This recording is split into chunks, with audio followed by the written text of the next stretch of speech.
जी 7707 अक्टूबर नवंबर 20 का पेपर है, 13 एमसीक्यूज का, 1 और 15 मिनट्स का, 35 एमसीक्यूज होंगे जो हमने सॉल्व करने हैं। चलते हैं पहले एमसीक्यू की तरफ। A trader prepares financial statements each year.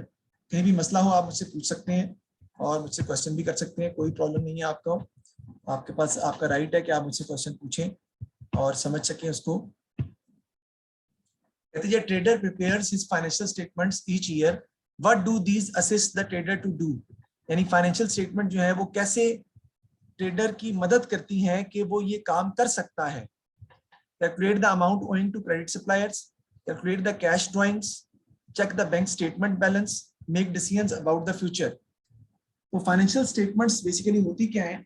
That includes preparation of income statement and balance sheet, and financial statements assist you to make decisions about the future. बेटा इनकम स्टेटमेंट के अंदर हम कैश ड्रॉइंग्स लिखते हैं, amount owing to credit suppliers हम balance sheet में लिखते हैं, बैंक स्टेटमेंट बैलेंस भी फाइंड करते हैं, लेकिन मदद करता है फाइनेंशियल स्टेटमेंट्स मदद करती हैं किस लिए? ट्रेडर की to make decisions about the future. Okay, the following balances appeared in Hussain's books: fixture, inventory, trade receivable, trade payable, other receivables, other payable, loan to Imran और बैंक ओवरड्राफ्ट। कहता है जी what was the total of the liabilities. तो liabilities के total जो है वो आपने बताना है, तो मैं टोटल करके देखता हूं, कैलकुलेटर मेरे पास है। ट्रेड पेबल्स हैं 4500 के सर, 6200 सर बी आंसर है जी। ट्रेड पेबल्स 4500 के हैं, प्लस 300 आ जाएगा आपका। लोन टू इमरान, बेटा लोन टू इमरान का मतलब है आपने लोन दिया है इमरान को, वो आपकी लायबिलिटी नहीं है, वो एसेट है। क्यों सर? क्योंकि लोन टू इमरान का मतलब है आपने लोन दिया, आपका एसेट है। लोन फ्रॉम इमरान होता तो लायबिलिटी होता। तो what was the total of the liabilities, वो 6200 आपका आंसर आता है टोटल ऑफ लायबिलिटीज का, जिसमें सर एक डाउट है अदर पेबल, बैंक ओवरड्राफ्ट है जी। सर लोन टू इमरान हमारा ट्रेड रिसीवेबल है। हाँ जी, ये आपका बिल्कुल ट्रेड रिसीवेबल्स में आएगा, लेकिन अलग से लिखते हैं हम इसे, हम इसको लॉन्ग टर्म इन्वेस्टमेंट में भी ट्रीट कर देते हैं, एसेट होता है आपका। Okay sir, thank you. Following account appeared in the books of Mary. Mary की बुक्स में पॉल का अकाउंट है, तो हम बेसिकली मैरी हैं, हम मैरी हैं और हमने मैरी के पॉइंट ऑफ व्यू से चीजों को कंसिडर करना है। On 1 April Paul owed Mary 90। ये बता रहा है कि पॉल ने पैसे देने हैं मैरी के, विच इज रॉन्ग बेसिकली, क्योंकि पॉल ने पैसे नहीं देने, मैरी ने पॉल से पैसे लेने हैं। पहला वाला सही है, पहला आंसर ही सही है। On 1 April Paul owed Mary 90, यानी 1 अप्रैल को पॉल ने मैरी को $90 देने हैं, यानी मैरी के लिए पॉल उसका ट्रेड रिसीवेबल है। तो सही है ना, मैरी के लिए पॉल ट्रेड रिसीवेबल है, यानी मैरी ने पॉल से 90 लेने हैं या पॉल ने मैरी को 90 देने हैं। 14 April Paul sold goods 150 to Mary, ये गलत है क्योंकि मैरी सेल कर रहा है। इस तरह Mary return goods 25 to Paul, नहीं, पॉल रिटर्न कर रहा है। और 30 अप्रैल को मैरी और पॉल, ये भी गलत है आपका, इसको भी आप उस तरीके से सॉल्व नहीं कर सकते। तो नेक्स्ट देखते हैं, नेक्स्ट पॉइंट नंबर 4, इसका आंसर नंबर 1 था जी, सेम है नहीं, दूसरा तो मैं भेजता हूँ। अच्छा जी, आगे देखें, which business document is used to update the cash book for standing order payment. यानी कौन सी बिजनेस डॉक्यूमेंट है जो हम यूज करते हैं to update the cash book for standing order payment. Cash book को अपडेट करने के लिए स्टैंडिंग ऑर्डर पेमेंट जो बैंक अपनी मर्जी से कर देता है, उसके लिए क्या चीज यूज की जाती है? तो वो क्या है? बैंक स्टेटमेंट है। यानी bank statement is a business document which is used to update the cash book for standing order payment.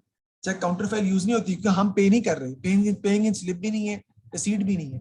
Bank statement भिजवाएगा तो हमें पता चलेगा कि हमने कितनी पेमेंट जो है वो करनी है, स्टैंडिंग ऑर्डर पेमेंट में कितनी पेमेंट हमने, बैंक ने हमारे बिहाफ पर कर दी है, किसको? कस्टमर को। बैंक स्टेटमेंट से पता चलता है स्टैंडिंग ऑर्डर पेमेंट का। आगे नंबर 5 हम देखते हैं। On 1 March 2020 the bank column of a cash book had a credit balance of 290। तो कैश बुक का क्रेडिट बैलेंस है हमारा दिया हुआ क्वेश्चन में कितना? 290 का। तो उसको हम जरा देखते हैं।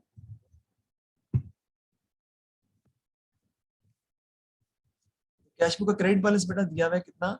290 का। तो उसको मैं लिख लेता हूँ, यानी कि ब्रॉड डाउन क्रेडिट साइड पे आपका आएगा 290 का ब्रॉड डाउन दिया हुआ है।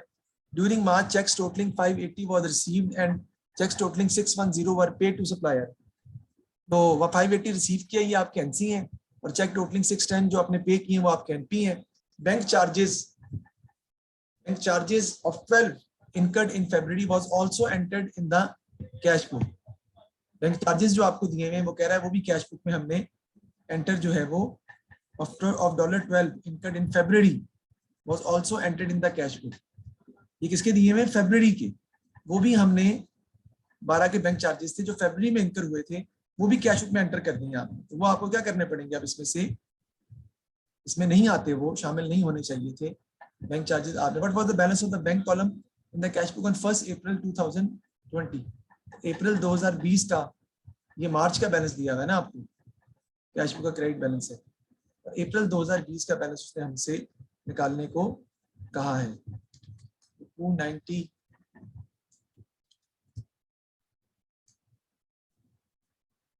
इसमें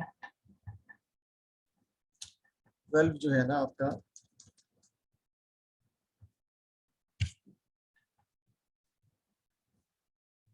what was the first March को दिया हुआ है क्या bank column of a cash book, credit balance है 290 का, और cheques totalling 580 were received and cheques totalling 610 were paid to supplier. आगे उसने बताया नहीं ना वहाँ कुछ, गलती किसकी है बताना चाहिए था उसको। और bank charges of 12 incurred in February was also entered in the cash book.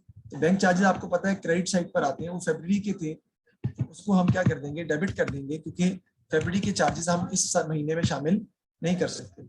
फिर 580 जो है वो आपको पता है नॉट क्रेडिटेड चेक्स होते हैं, वो डेबिट पे आते हैं, और जो 610 है वो आपके चेक्स होते हैं वो क्रेडिट पे आते हैं।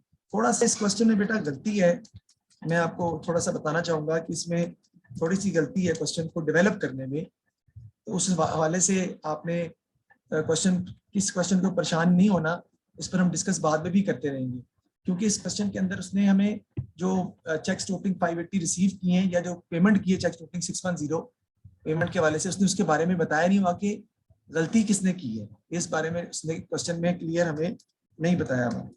इस वजह से थोड़ा सा क्वेश्चन हमें डिफरेंट महसूस होगा। इसी तरह बैंक चार्जेस का भी यही प्रॉब्लम आ रहा है।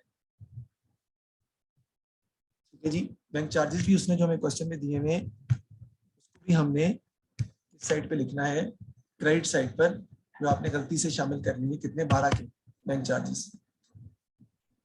ये क्या आपका आ जाएगा आंसर? 290 प्लस 610 प्लस 12 माइनस 580, 332 आपका आ जाएगा क्रेडिट बैलेंस। सी आंसर है इसका।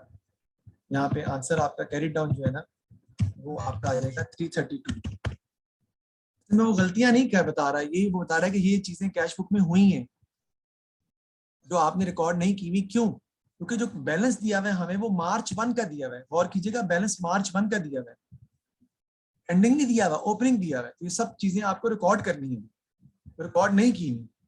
बैंक चार्जेस भी रिकॉर्ड करने पड़ेंगे आपको, इस तरह एनपी एनसी भी आपको रिकॉर्ड करने पड़ेंगे, और फिर आपका आंसर आएगा जो कि 332 क्रेडिट आता है।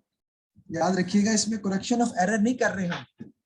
मार्च का बैलेंस दिया हुआ है, तो जो डाटा आपने सॉल्व करना था उस डाटा को सॉल्व करना है। आपने जो डाटा दिया हुआ उसको बेसिस पर ही सॉल्व करना है। बैलेंस दिया हुआ है मार्च का, आपने एंडिंग बैलेंस निकालना है, आपने एरर्स को रेक्टिफाई नहीं करना। 1 मार्च से आपने चलना है, शुरू करना है, और जो जो चीजें जैसे कि चेक्स आपने रिसीव किए तो वो आपके डेबिट साइड पे आ जाएंगे, चेक पे किए तो क्रेडिट पे आ जाएंगे, बैंक चार्जेस 12 के हैं वो भी क्रेडिट पे आ जाएंगे, तो आपका 332 कैरी डाउन बैलेंस जो है वो निकल आएगा, क्रेडिट बैलेंस। आगे चलते हैं जी, थोड़ा सा टेक्निकल था point. 6 Zingni prepared a trial balance. The total of the debit column was 225750 and the total of the credit column was 225250. What could explain the difference? यानी किस वजह से डिफरेंस इसमें पैदा हो रहा है? तो bank overdraft was recorded as a debit balance, यानी बैंक ओवरड्राफ्ट जो कि बेटा क्रेडिट होता है आपने उसे डेबिट लिख दिया। जब आप देखें बैंक ओवरड्राफ्ट जो क्रेडिट करना था आप उसको डेबिट साइड पर रिकॉर्ड कर देंगे, तो एक तो क्रेडिट साइड 250 से कम हो जाएगी और डेबिट साइड 250 से मजीद बढ़ जाएगी। तो यही आंसर है आपका। मैं आपको थोड़ा इसमें एक्सप्लेन करके भी बता देता हूं ताकि आपको ज्यादा अच्छे तरीके से समझ आ जाए। देखिए 250 आपने यहाँ लिखना था, इधर 250 जो है ना वो आपने इधर लिखना था, आपने 250 कहाँ लिख दिया, क्रेडिट साइड की जगह आपने लिख दिया डेबिट साइड पे ज्यादा। कितने से पड़ जाएगा आपका, आपकी ये वाली साइड जो डेबिट साइड है ना, ये 500 से ज्यादा हो जाएगी। Debit side will increase by 500।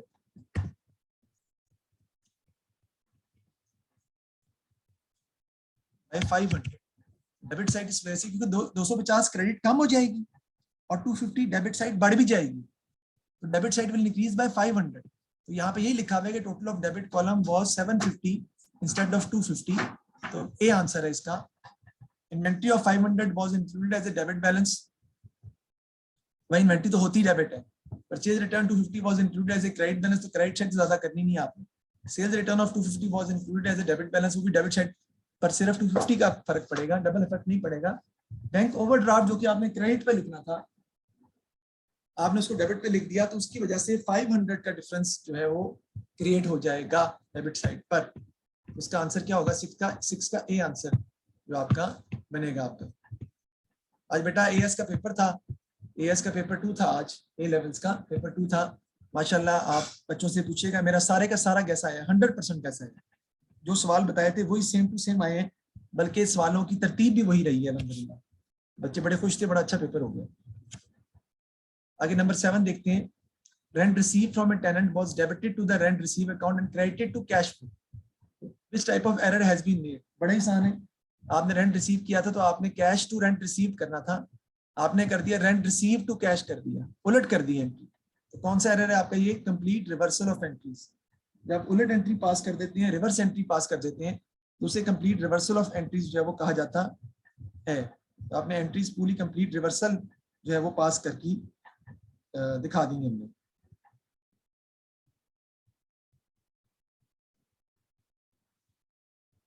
ये मैंने भेजा है आपको, सॉरी एक मिनट।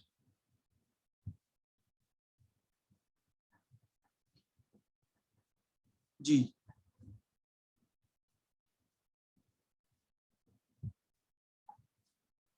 तो ये हम देखते हैं जी, हम कैसे इसको आगे जो है वो सॉल्व करेंगे मजीद। कंप्लीट रिवर्सल ऑफ एंट्रीज का था। नेक्स्ट देखते हैं, computer system purchase from S computers for 1430।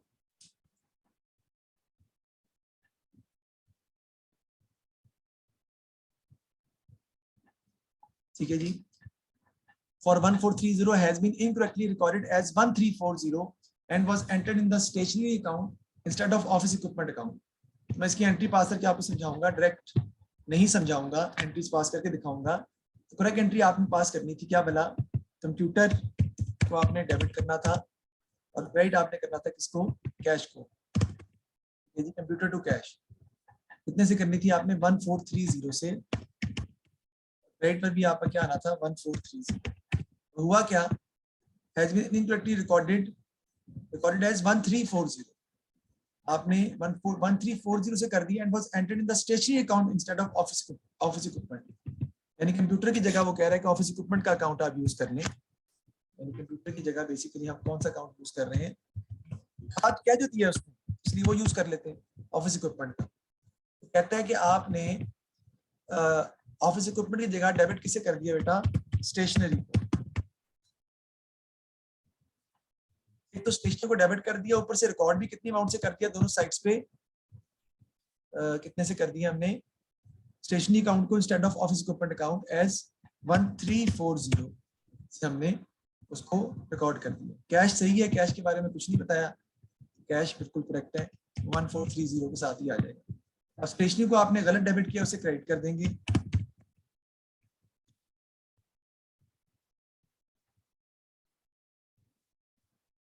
से 1340 से, उसके बाद ऑफिस इक्विपमेंट को डेबिट नहीं किया, क्रेडिट डेबिट नहीं किया, उसे डेबिट कर लेंगे। सॉरी सर हमने कैश नहीं, हमने एस कंप्यूटर से बाय किया है कैश सर। 13 नहीं आएगा, 1340।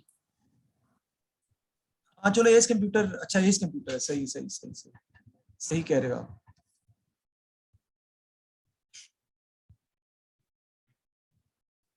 एस कंप्यूटर क्रेडिट होगा आपका इधर से 1430 से, और आपने कितने से कर दिया, इस कंप्यूटर को ही क्रेडिट किया 1340। 1340 से क्या होगा जी? पहले तो स्टेशनरी को गलत क्रेडिट डेबिट किया, उसे क्रेडिट कर देंगे। ऑफिस इक्विपमेंट को आपने रिकॉर्ड नहीं किया, उसको जिस साइड पे रिकॉर्ड करना था रिकॉर्ड कर लेंगे, यानी 1430 से।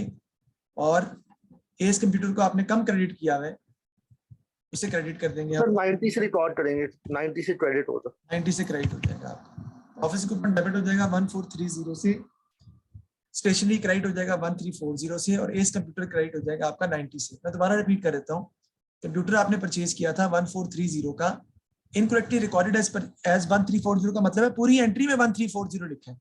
और दूसरी गलती ये की कि ऑफिस इक्विपमेंट की जगह स्टेशनरी का वर्ड यूज करते हैं।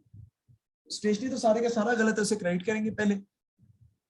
ऑफिस इक्विपमेंट को रिकॉर्ड नहीं किया, रिकॉर्ड कर लेंगे, और बाकी एस कंप्यूटर आपका आ जाएगा। डिफरेंस ऑफ द अमाउंट से उसे कम लिखा है, उसे मजीद लिख देंगे, तो मेरे ख्याल डी आंसर इसका बन रहा है।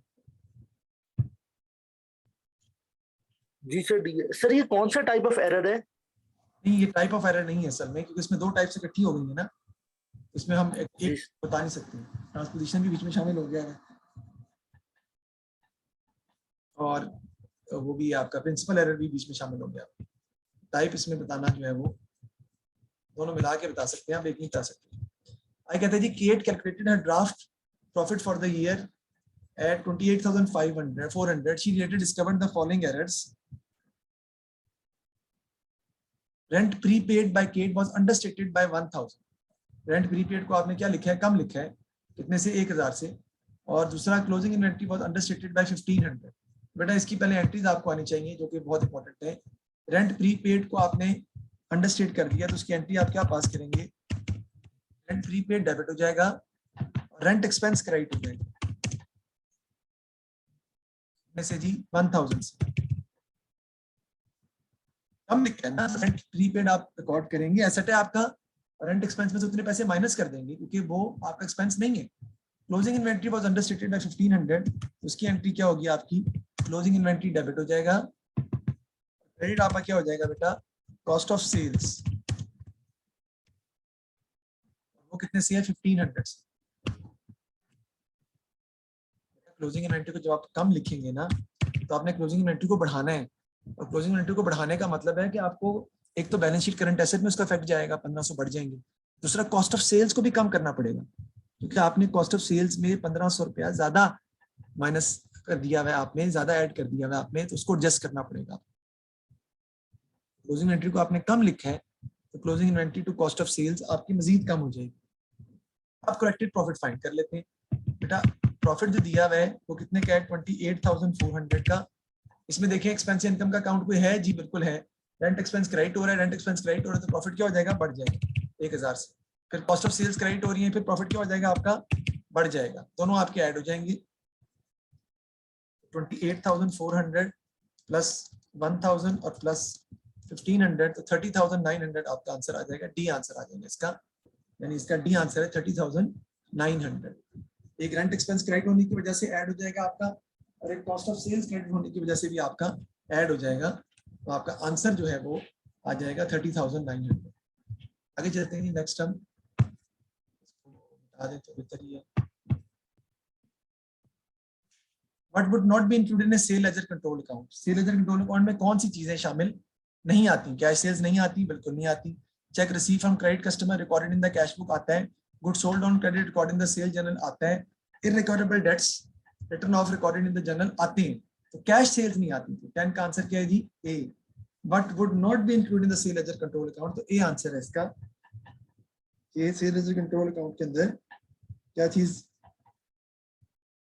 रिकॉर्ड नहीं की जाएगी? वो आपका क्या है? Cash sales recorded in the cash book. 11 देखते हैं, trader debited the cost of repairing office equipment to the office equipment account, how did this error affect the financial statement? यानी कि आपने गलती से कॉस्ट ऑफ रिपेयर को, cost of repairing office equipment को आपने ऑफिस इक्विपमेंट अकाउंट में debit कर दिया। यानी कि आपने करना था, एंट्री आपने पास करनी थी, रिपेयर डेबिट करना था, आपने डेबिट किसे कर दिया? ऑफिस इक्विपमेंट को। डेबिट कर, अब क्या करेंगे? सारी बात है, उससे हुआ क्या है? How did this error affect the financial statement? पूछ रहा है फाइनेंशियल स्टेटमेंट का इफेक्ट क्या होगा। बेटा आपने एक्सपेंस रिकॉर्ड करना था, आपने एक्सपेंस रिकॉर्ड नहीं किया, उसकी वजह से क्या हो गया, एक्सपेंस कम हो गए, प्रॉफिट ओवरस्टेट कर जाएंगे। और एक्सपेंस की जगह आपने रिकॉर्ड कर दिया नॉन करंट एसेट्स, तो नॉन करंट एसेट भी क्या हो जाएंगे, ओवरस्टेट कर जाएंगे। तो ए आंसर है इसका। प्रॉफिट फॉर द ईयर भी ओवरस्टेट कर जाएगा because of the decrease in expenses, और ऑफिस इक्विपमेंट भी ओवरस्टेट कर जाएगा because of writing a non current asset additional. आपने जो नॉन एसेट को रिकॉर्ड कर दिया है, इस वजह से आप जो है वो ओवरस्टेट कर देंगे इसको। A trader uses the reducing balance method of depreciation. What effect will this have over the life of the non-current asset? एक ट्रेडर जो है वो यूज करता है reducing balance method of depreciation. What effect will this have over the life of the non current asset? Life of non current asset पर इसका क्या effect होगा? Depreciation charged evenly over the years, नहीं evenly नहीं होती, straight line method में depreciation charge evenly sir over. B answer होगा इसका। More depreciation charge in the early years and less in the later years, ये होता है। More depreciation charge in later years, ये भी गलत है। Non current asset being revalued each year, ये भी गलत है। जी बिल्कुल सही, बी आंसर है इसका। More depreciation charge in the early years जो है वो आपका आंसर इसमें आता है। आगे Rashid provided the following information at 31 December. Machinery at cost दी हुई 52,000, प्रोविजन फॉर डेप्रिसिएशन दी हुई है 23,000 की, और कहता है depreciation for the year is calculated at 20% on cost. After the statement of financial position was prepared, it was found that the machinery repair costing 2,000 has been debited to machinery account. यानी आपने गलती से machinery repair थी, यानी machinery की मरम्मत करवाई थी, आपने उसको मशीनरी की कॉस्ट में 2,000 ऐड कर दिया। अब 2,000 ऐड कर दिया, तो 2,000 पर डेप्रिसिएशन भी आपने चार्ज कर दी होगी गलती से, जो कितनी आती है 400। इसका मतलब 400 डेप्रिसिएशन आपने ज्यादा चार्ज कर दी है। What is the correct balance on the provision for depreciation account of machinery account? तो वो कितना आ जाएगा आपके पास, 22,600। बी आंसर आपका आ जाएगा। क्यों सर? क्योंकि आपने रिपेयर को, जो कि एक एक्सपेंस है, उसको आपने मशीनरी में डेबिट कर दिया था 2,000 से, जिसकी वजह से आपने गलती से मशीनरी पर उस 2,000 मशीनरी पे, जो कि आपका नॉन करंट एसेट नहीं था बल्कि एक्सपेंस था, आपने उस पर डेप्रिसिएशन भी 20% चार्ज कर दी हुई है 400। वो ज्यादा डेप्रिसिएशन चार्ज हो गई हुई है, जिसकी वजह से 23,000 में 400 आपने ज्यादा ऐड कर दिया, वो आपको माइनस करना पड़ेगा। तो आपकी डेप्रिसिएशन जो आएगी वो आएगी 22,600। B is going to be the answer. तो मसला तो बताएं, समझ आ गई? ओके है सर मशीनरी कॉस्ट के अंदर 2000 ऐड पहले से है ना, मशीनरी रिपेयर्स वाला? जी पहले से है, पहले से है। Thank you. तभी जो है वो हम इसको एडजस्ट कर रहे हैं। आगे देखते हैं 14। At the end of his financial year on 31st August, a trader had prepaid insurance. बेटा याद रखिएगा कि प्रीपेड इंश्योरेंस क्या होती है, करंट एसेट होता है एक तो आपका। How will this appear in the insurance account and statement of financial position? Insurance account में कैसे आएगा आपको पता है? इंश्योरेंस अकाउंट में क्रेडिट साइड पर, यानी बैलेंस कैरिड डाउन, आपका डेबिट साइड बड़ी होती है, तो डेबिट बैलेंस कैरिड डाउन होगा या क्रेडिट बैलेंस कैरिड डाउन होगा? ठीक है, क्रेडिट बैलेंस कैरिड डाउन है, डेबिट बैलेंस तो ब्रॉट डाउन आएगा आपका। जी, तो क्रेडिट बैलेंस क्रेडिट साइड पे लिखेंगे कैरिड डाउन के नाम से, और दूसरा आपका क्या होगा, it is a current asset. तो ए आंसर इसका बनता है हमारा, क्रेडिट बैलेंस कैरिड डाउन और करंट एसेट जो प्रीपेड इंश्योरेंस है। सर इसकी बात हमें समझ नहीं आई, वो मैं आपको भी बताता हूँ कि मैं कैसे इसको। ये देखें, जब अकाउंट बनाते हैं ना आप, जो closing carried down prepaid carried down होता है ना, वो इधर आता है। वो अगले साल का बनता है, अगले साल का जाके बनता है ना प्रीपेड ब्रॉट डाउन। तो अकाउंट के अंदर तो आप कैरिड डाउन लिखते हैं ना, अकाउंट के अंदर आप प्रीपेड कैरिड डाउन लिखते हैं, और वो किस साइड पे आता है, क्रेडिट साइड पे आता है। क्रेडिट बैलेंस कैरिड डाउन आएगा, और करंट एसेट, एसेट तो है ही आपका, वो आपको पता ही है, आपका एक करंट एसेट है। तो ए आंसर आपका इसका हो जाएगा, जो हम इसमें रिकॉर्ड करेंगे। आगे देखते हैं जी। Helle's financial year ends on 30th September. She provided the following information. On 1st October, rent receivable accrued है 480 का, फिर rent received और rent received in advance है। कहता है एंट्री पास करके बताएं, तो क्या करेंगे बेटा, अकाउंट बना लेंगे, सिंपल सी बात है। डेफिनेटली आपको अकाउंट ही बनाना पड़ेगा, और कोई इसका हल है भी नहीं। तो अकाउंट इसका ओपन कर लेते हैं। अकाउंट जब हम ओपन करेंगे तो रेंट रिसीव एक्रूड ब्रॉड, आपको पता है इधर आता है, इनकम अकाउंट है ना, इनकम अकाउंट है, तो accrued brought on credit side पे आपका आएगा, डेबिट पे तो नहीं आएगा ना। 480 डेबिट पे आएगा, क्रेडिट पे नहीं आएगा, क्योंकि एसेट है आपका। फिर रेंट रिसीव जो कैश फिगर है वो इस साइड पे आ जाएगी आपकी, कितनी है 6,800, और rent received in advance prepaid carried down है, वो भी डेबिट साइड पे आएगा, प्रीपेड कैरिड डाउन, और वो कितना है 720 का। टोटल कर लेते हैं, 6800 में से माइनस कर देंगे, -480 और -720, सर 5600 600 आपका आ जाएगा। That is your income statement figure. इसको हम इनकम स्टेटमेंट के नाम से लिखेंगे 600। और इसकी एंट्री क्या पास होगी, देखें इसकी एंट्री पास होगी। मैंने ये अकाउंट बना किसका बनाया है, ये मैंने अकाउंट बनाया है रेंट रिसीव्ड का। उसकी एंट्री क्या होगी, इनकम स्टेटमेंट जो है रेंट रिसीव्ड अकाउंट डेबिट हो रहा है बेटा, रेंट रिसीव्ड अकाउंट डेबिट हो रहा है, राइट। किसकी वजह से हो रहा है डेबिट, इनकम स्टेटमेंट की वजह से। ये एंट्री बनती है इसकी कितने से, 5600 से। Rent received to income statement 5600, याद रखिएगा। इसकी एंट्री क्या है, वो उलट बनती है। अगर इसको पोस्ट करेंगे दोबारा तो आप देखें रेंट रिसीव्ड अकाउंट डेबिट हो रहा है, अभी डेबिट साइड पे लिख रहे हैं, किसकी वजह से, इनकम स्टेटमेंट की वजह से। आंसर क्या आपका आ जाएगा, सी आंसर है इसका, सी इसका आंसर हमारा आएगा, rent receivable to income statement, ये आपका आंसर होगा। जी एंट्री उलट बनती है ना बेटा, क्योंकि रेंट रिसीव इनकम होती है, इनकम डेबिट हो जाती है। कैसे, क्योंकि वो इनकम स्टेटमेंट में ट्रांसफर कर रहे हैं, इनकम आप शो ही नहीं करते, इनकम स्टेटमेंट में ट्रांसफर कर देते हैं।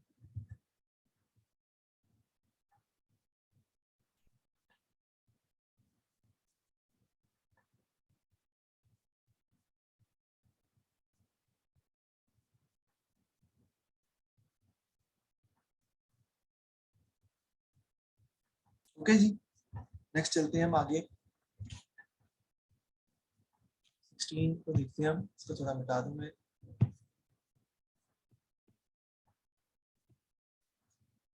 कहते हैं जी balance in the books of Jason on 1 July include the following trade receivable दिए हैं और प्रोविजन फॉर डॉक्यूमेंट्स 1284 की दी हुई है। Trade receivable at 30 June were 58,500 of which 500 should be written off as irrecoverable. 500 आपकी रिकवरेबल है। Jason wants to maintain the provision for outflows of 2% of trade receivable. What was the change in the provision for doubtful debt account? तो आपने provision for doubtful debt account बनाना है basically, और उसमें दिखाना है कि चेंज क्या आ रहा है। डबल तो अकाउंट बनाने की जरूरत नहीं है, आप जबानी भी कर सकते हैं, कोई प्रॉब्लम नहीं है इसके अंदर। अकाउंट बना के मैं आपको इसलिए शो कर रहा हूँ ताकि आपको जरा समझ आ जाए। 1284 ये आपका ओपनिंग है, क्लोजिंग कितना निकलेगा, कैरी डाउन आ जाएगा आपका, और डिफरेंस जो है इनकम स्टेटमेंट के नाम से आ जाएगा। तो निकालते हैं बेटा 64,200, उसमें से जो बैड डेट्स हैं बेटा माइनस कर देंगे 500 की, वो तो बैड डेट्स हो गए ना, वो तो आने ही नहीं। 64,200 माइनस 500 जो आएगा 63,700, उस पर निकालेंगे 2%, वो आपका आता है 1274। ये कितना आता है 1274। तो प्रोविजन आपकी क्या हो रही है, इंक्रीज नहीं हो रही बेटा, प्रोविजन डिक्रीज हो रही है, कितने से, 10 से, ठीक है। लेकिन ये तो आंसर ही नहीं है, क्या गलती हुई है मेरे से। 1 जुलाई 2019, 30 जून 2020, ठीक है। अच्छा ट्रेड रिसीवेबल, सर हमने 58,500 के ट्रेड रिसीवेबल मैंने ओपनिंग पे कर लिए हैं। ट्रेड रिसीवेबल 58,500 के, तो ट्रेड रिसीवेबल आपको दिए 58,500 माइनस 500, क्लोजिंग पे लेना ना, और 58,000 का 2% आ जाएगा, वो आएगा 1160। ये आपका इधर कैरी डाउन आपका आ जाएगा जी 1160। अब आपकी प्रोविजन डिक्रीज हो रही है। सर बी आंसर है जी 124 से प्रोविजन डिक्रीज हो रही है, बी आंसर है। और वो किस साइड पे आपकी आ जाएगी, डेबिट साइड पे आ जाएगी, इनकम स्टेटमेंट के नाम से 124, क्योंकि आप डिक्रीज कर रहे हैं। इसकी एंट्री पास करना चाहे तो कर सकते हैं, प्रोविजन फॉर डॉक्यूमेंट्स डेबिट होगा और इनकम स्टेटमेंट बेटा आपकी क्या हो जाएगी, क्रेडिट हो जाएगी। तो आगे चलते हैं, टाइम थोड़ा कम रह गया क्लास का, जल्दी से चलते हैं। Nirmal sales 2 products G and H, तो कम वाली वैल्यू आपने बेटा लेनी होती है इसके अंदर। It was found that 100 units of product G were damaged and were unsellable. What was the total value of Nimra's inventory? ठीक है, टोटल वैल्यू निम्रा इन्वेंटरी की जो है वो क्या होगी, 100 यूनिट्स ऑफ प्रोडक्ट G, तो G के 100 यूनिट्स बेटा आप निकाल देंगे ना, वो तो खत्म हो गए, बाकी रह गए 900। 900 में से किस पे लेंगे, दोनों में से जो कम है, 900 इंटू 2 आपका आ जाएगा 1800। 900 को आप जो 100 तो गए ना, जाया हो गए, बाकी 900 मल्टीप्लाई बाय 2 लेंगे, जो दोनों में से कम वैल्यू उसको लेते हैं, और नीचे वाले में से 800 इंटू 1.2 जो कम वैल्यू है वो लेंगे। ये कितना आ जाएगा आपका, सर ए 60 2760 प्लस 1800 2760 आपका आंसर आ जाएगा, ए आपका आंसर आ जाएगा 2760।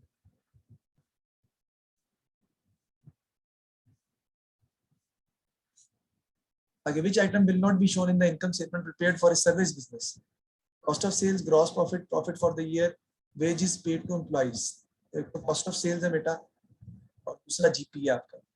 Cost of sales भी नहीं होता और gross profit भी होता, B आंसर है 1 and 2। सर्विस बिजनेस है ना इसलिए। What was the capital at 30 September? Capital opening दिया है 52,000 का। Motor vehicle given to the business by the trader, ये भी कैपिटल है बेटा। Personal expenses paid out of business bank account, ये ड्राइंग्स है। और cash drawings made during the year, ये भी ड्राइंग्स है। 52,000 में 3,500 ऐड कर देंगे, this will be an additional capital, और माइनस सी आंसर होगा सर। सी आंसर आ जाएगा 53,500 आपका आंसर आ जाएगा। John and Mark are in partnership, profit and losses are shared in the ratio of 3:2. John is entitled to an annual salary of 12,000. The profit for the year was 52,000. How much would be credited to partners current account? बेटा partners के current account में क्या credit होगा? देखिए बड़ा important सवाल है ये, थोड़ा मुश्किल भी है और थोड़ा समझ करने वाला है। बेटा पहले 52,000 में से आप जो सैलरी है वो माइनस कर देंगे, बाकी बचेगा 40,000, वो उन दोनों में डिवाइड होगा। किस रेशियो से? 3/5 और 2/5। 40,000 का 3/5 अगर आप निकालें तो वो आता है 24,000 मिलेगा जॉन को, और मार्क को कितना मिलेगा? बाकी 16,000। लेकिन सैलरी भी तो मिल रही है ना जॉन को। जॉन को जो सैलरी मिल रही है वो भी साथ शामिल होकर करंट अकाउंट में आएगी। इसको मिलेगा बेसिकली 36,000, इसको मिलेगा कितना? 16,000। ये शेयर को मिला जाएगा। तो कौन सा आंसर आपका? डी आंसर है। 20 का डी आंसर है, 36,000 एंड 16,000। पहले सैलरी माइनस करनी है, जो आएगा फिर इसको डिस्ट्रीब्यूट करना है प्रॉफिट शेयर रेशियो के हिसाब से, और सैलरी फिर करंट अकाउंट में, जॉन के करंट अकाउंट में ऐड भी तो होनी है ना। तो 36,000 और 16,000 जो है वो आपका आंसर बनेगा, जो कि जॉन के करंट अकाउंट में आएगा। A partnership maintains both current and capital account for each year, and inexperienced bookkeeper prepared the following account which contains errors. इसमें एरर्स भी कह रहा है कि मौजूद है। तो कहते हैं जी कि what should appear in as the closing balance of on owners capital account. Owners capital account में क्लोजिंग बैलेंस जो है वो कितना होगा? लोन मेड टू पार्टनरशिप तो बेटा इसमें आता ही नहीं, आपको पता है, ठीक है जी। तो और इंटरेस्ट ऑन कैपिटल भी आपको पता है, बोथ करंट कैपिटल अकाउंट वो भी है। तो 1 लाख आपका आंसर आ जाएगा। जो ब्रॉड नॉन है बस वही आना है, क्योंकि लोन मेड टू पार्टनरशिप जो है वो नॉन करंट लायबिलिटी है, और interest on capital current account में आता है, कैपिटल अकाउंट में आते ही नहीं है। Capital current account separately treat होते हैं। बी का answer brought down capital 1 lakh ही आएगा। Z limited provide the following information. 5% debenture दिए हुए, general reserve, ordinary share capital, retained earning और short term bank loan. What was the equity? Equity का answer क्या होगा बेटा? इक्विटी में क्या क्या चीज शामिल होती है? पहली चार चीजें डिबेंचर नॉन करंट लायबिलिटी होती है, short term bank loan current liability होती है, इशूड शेयर कैपिटल आएगा 3 लाख का, जनरल रिजर्व आएगा 25,000 का, और 75,000 का आएगा रिटेन्ड अर्निंग्स। तो 3 लाख प्लस 25,000 प्लस 75,000, 4 लाख का आपका इक्विटी का आंसर आएगा। अगर वो यहाँ पे कहता है कैपिटल एम्प्लॉयड निकालें, फिर आप क्या करते हैं? Equity which is 4 lakh plus non current liability 50,000, तो 4,50,000 आपका आंसर आता है कैपिटल एम्प्लॉयड का। लेकिन उसने पूछा है इक्विटी का सिर्फ, वो 4 लाख आ रहा है, शेयर कैपिटल, जनरल रिजर्व और retained earnings. This statement about preference shares is not correct. Preference shares do not have voting right. सही है। Preference share receive fixed dividend, ये भी सही है। Preference share holder have a prior claim before ordinary share in the event of liquidation. Yes, पहले claim होता है उनका, ये भी सही है। Preference shareholder receive their dividend after the ordinary share have been paid, ये गलत है। इसका आंसर है डी, क्योंकि preference shareholder को पहले डिविडेंड दिया जाता है। इसका डी आंसर है। Sports club was formed on 1st September but may appear in the receipt and payment account for the year ended 31st August. बेटा receipt and payment account में होता है कैश अकाउंट, इसमें कैश की चीजें आती हैं, क्लोजिंग इन्वेंटरी नहीं आती, डेप्रिसिएशन एक्सपेंसेस में आता है, सब्सक्रिप्शन एंड एरियर्स ये भी नहीं आती, क्लोजिंग बैंक बैलेंस आता है आपका, क्योंकि बैलेंस ब्रॉड डाउन और बैलेंस कैरिड डाउन से आप ये स्टार्ट करते हैं, और ब्रॉड डाउन कैरिड डाउन से क्लोज होता है, क्योंकि receipt and payment account is basically a cash account, it's a cash book. Non profit organisation में हम यूज करते हैं इसको। A manufacturing company provide the following information: cost of raw material, direct wages, machine depreciation, factory supervisor salary, factory rent, machine repair. What was the prime cost of manufacturing? Prime cost क्या होती है बेटा? Material cost और labour cost. Material और labour B कर लें तो आपकी प्राइम कॉस्ट आ जाती है। तो 1,86,000 में हम, बाकी अब ओवरहेड 261 261,000 आपका आंसर आ जाएगा, बी आंसर है इसका 261,000, क्योंकि machine depreciation, factory supervisor, factory rent और मशीन रिपेयर ये सब फैक्ट्री ओवरहेड्स के आइटम है, ये इसमें नहीं आते। A manufacturer work in progress at the start of the year was valued at 850. At the end of the year, it was valued at 10,200. Work in progress की बात कर रहे हैं. What was the effect of this increase in the cost of production and cost of sales? जारी बात है, cost of production और cost of sales आपकी जो है वो क्या हो जाएंगी, कम हो जाएंगी। क्यों? क्योंकि आपकी जो वर्क इन प्रोग्रेस इन्वेंट्री है वो कम हो रही है, यानी 850 आप ऐड करेंगे और माइनस कर देंगे 10,200, तो 9350 से आपकी कॉस्ट ऑफ प्रोडक्शन भी डिक्रीज करेगी और आपकी कॉस्ट ऑफ सेल्स भी डिक्रीज कर जाएगी। अमाउंट तो उसने पूछी नहीं हुई, तो दोनों डिक्रीज कर जाएंगी, ये बताना भी काफी होगा। A trader made the following forecast for the business for the next financial year. Average inventory दी हुई है, rate of inventory turnover दिया हुआ और मार्कअप दिया हुआ है। What was the forecast sales for the next year? Sales आपने find करनी है, फोरकास्ट सेल्स। तो बेटा सबसे पहले तो हम फॉर्मूला लगा लेते हैं ना, कि फॉर्मूला क्या होता है जी, कॉस्ट ऑफ सेल्स इसका बदला इन्वेंट्री टर्नओवर रेशियो था डिवाइडेड बाय एवरेज इन्वेंट्री जो है वो आपकी क्या आ जाती है, इक्वल टू हमें दी हुई है कितनी है 6। एवरेज इन्वेंट्री हमें पता है वो दी हुई है 80,000 की, वहां जाके मल्टीप्लाई हो जाएगी, तो कॉस्ट ऑफ सेल्स का आंसर आपका आ जाएगा 80,000 into 6। सर 6 लाख 4,80,000, 4,80,000 जी सर, पर मार्कअप लगाएंगे मार्कअप 25%। दिया हुआ है तो 4,80,000 पे 25% मार्कअप लगा लेते हैं हम।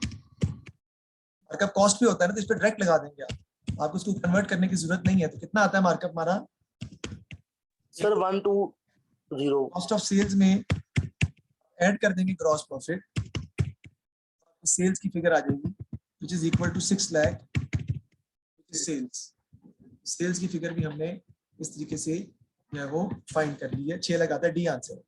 KIMS trade payable turnover increase, what could have caused this? Trade payables बढ़ गए हैं आपके, टर्नओवर बढ़ गई है, तो Kim's customer took longer to pay the debts, कोई ताल्लुक नहीं है, क्रेडिट परचेज इंक्रीज कर गई है आपकी, ठीक है जी, ये आपकी गलत है। सेल्स रेवेन्यू इंक्रीज कर गई, ये भी गलत है। किम टुक लॉन्गर टू पे हर क्रेडिट सप्लायर्स, क्रेडिट सप्लायर्स को आप क्या कर रहे हैं, देर से पे कर रहे हैं, ठीक है जी, ये आंसर आपका बन जाएगा। अब आप बाकी घर में इसके खुद पर एमसीक्यूज कीजिएगा, जो अगले इससे अगले वाले हैं 29, 30, 31,